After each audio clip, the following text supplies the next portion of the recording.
Le vaillant petit couturier de Marmotine Babarde.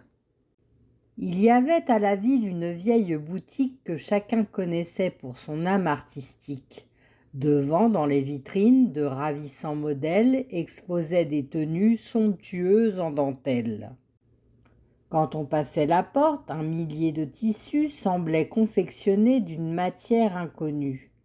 Au fond du magasin, une porte bien close, dont les clients pensaient qu'elle cachait quelque chose, renfermait les secrets de l'artiste des lieux, un petit couturier à l'instinct valeureux. Ses robes étaient si belles que sa réputation parvint jusqu'aux oreilles du roi de la nation. Il avait une fille à l'humeur capricieuse et désirait trouver une surprise audacieuse. Alors il demanda au petit couturier de lui faire un présent fait de plumes et d'osier. Le marchand s'exécute et livre une merveille, mais la belle en veut plus. Elle demande un soleil. Alors le couturier fait une nouvelle pièce. Cette fois-ci la princesse d'un franc sourire acquiesce. Mais sa curiosité est surpiquée au vif. Elle exige sans détour d'un défaut maladif de connaître comment l'humble marchand procède pour créer ces beautés qui depuis peu l'obsèdent.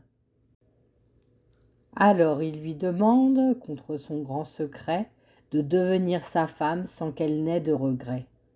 L'autre de lui répondre que s'il en vaut le coup, elle sera honorée de l'appeler époux. Pour cela, elle propose une robe océan afin de refléter l'amour du courtisan. C'est ainsi qu'il l'emmène au fond de l'atelier où 4 vieux lutins sont prêts à procéder. Mais au lieu des aiguilles et des tissus légers, ils n'ont que des pinceaux et tubes colorés.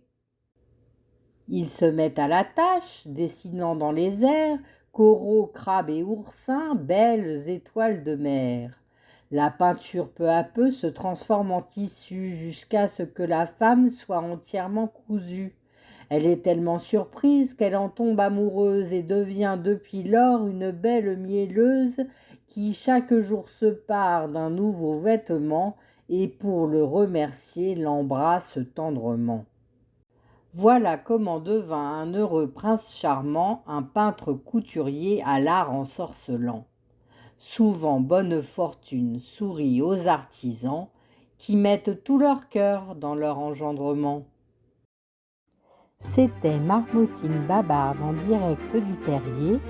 Endormez-vous vite et je reviendrai au prochain rêve.